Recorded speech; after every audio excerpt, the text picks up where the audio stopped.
BBC One and BBC One HD with Maxine Moore-Winnie.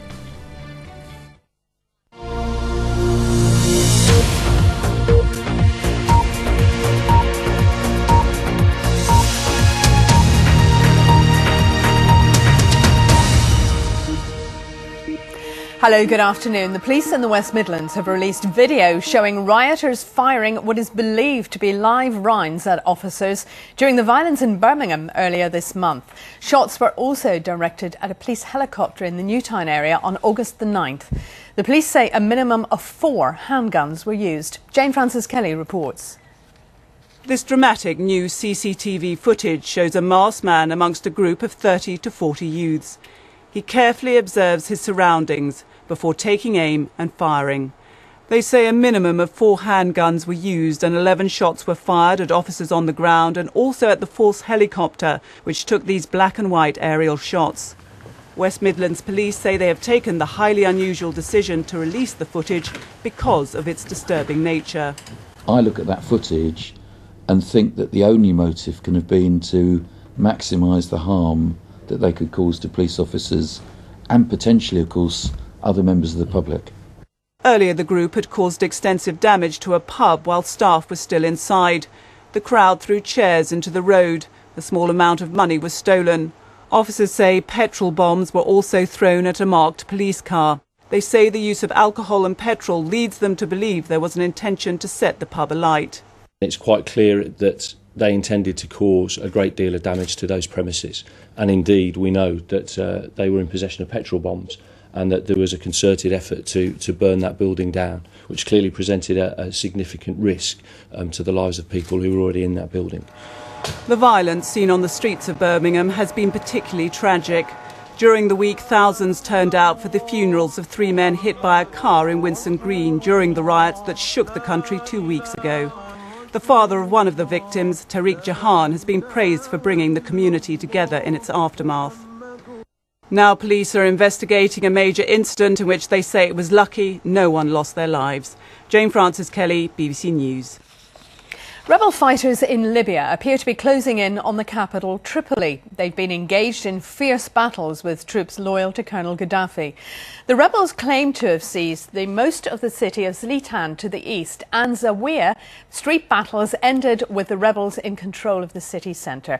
Plans are being put in place to get those foreign nationals who wish to leave out of Tripoli. Let's go there live. Our correspondent Matthew Price is there for us. And Matthew, what is the latest situation as we know it there?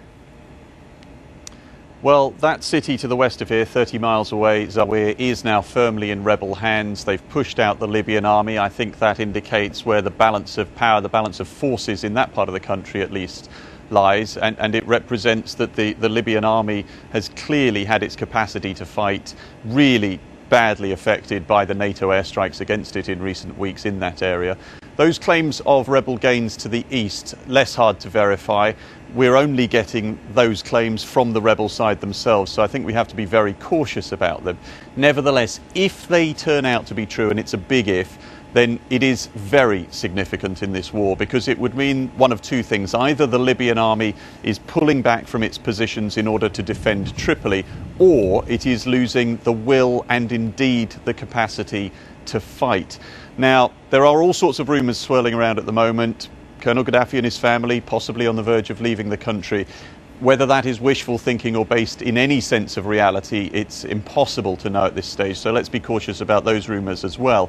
But at the same time, the government here is calling for a ceasefire. I think it's pretty well recognised amongst the diplomats I've spoken to here that if the fight gets to Tripoli, then it's going to be a bloody urban warfare, and there is a lot of diplomacy in the background trying to avoid that.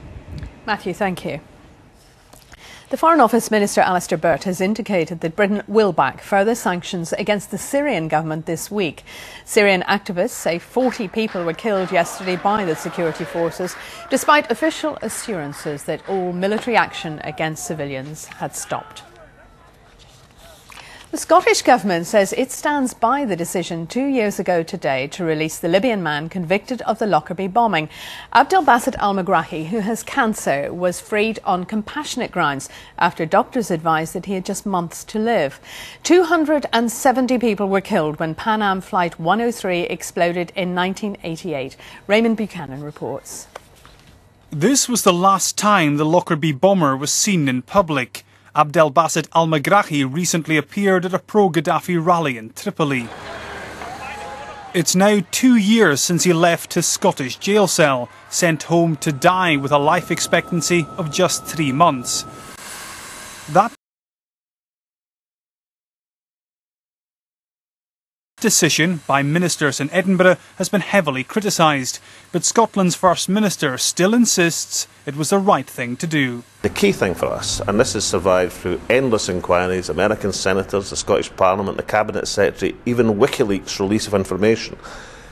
After 2 years, every single inquiry or piece of information demonstrates that the Scottish Government, almost alone incidentally, and all the people involved in this, made a decision based on Scottish justice and in good faith.